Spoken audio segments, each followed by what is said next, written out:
The seduction, Sayurasima. My religion doesn't allow that. She took a few steps forward. I'm ready to become a Muslim. Ryan took 2 steps back. Of course, you have the right to be a Muslim, but you still can't have any relation to me that a person is of any religion. He is not allowed to marry any creature other than humans. On Ryan's words, she hugged him again. I can't live without you, she cried, laying her head on his chest, forcing him to bite his lip. You have to stay. Ryan caressed her head, wishing to ease her, while suddenly he realized that Liba was dominating him again and again today. She had never stood in front of him for so long before today. She used to turn into a puff of smoke or change her form again and again, while today she had been clinging to him repeatedly in the form of this maiden. As soon as Ryan realized this reality, he pushed her back, using all his strength this time.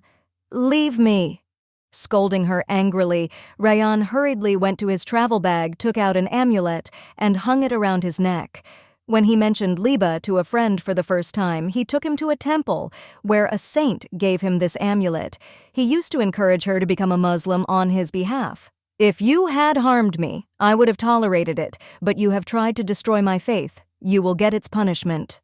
Liba once again came from behind and tried to tie a fence around his back, but as soon as her hand hit Ryan's chest, she fell back with a shock. Her body slowly began to melt in her deformed stature. Ryan said angrily. He was grateful to his lord that the idea of this fetish came to his mind in time. Otherwise, it was not far off that a sinful person like him would have committed such a sin for which he might not be forgiven. When he recited Ayat al-Kursi, he blew towards her, and then immediately she dissolved in the smoke. This time she disappeared without uttering any strange noises. Ryan sat with his heat in his hands as she left. He had to get rid of it all now.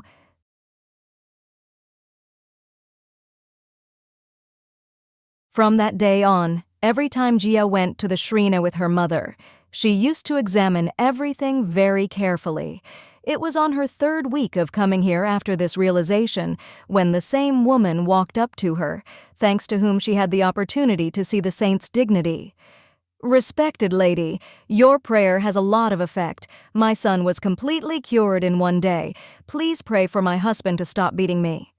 The woman's humbled tone touched her heart. Allahu Akbar, he is the only one. He is the gracious. She wanted to tell this woman that her son was cured, not because of her prayers, but because of the mercy of Allah. But suddenly she was distracted by the sound of this voice coming from some distance away from her.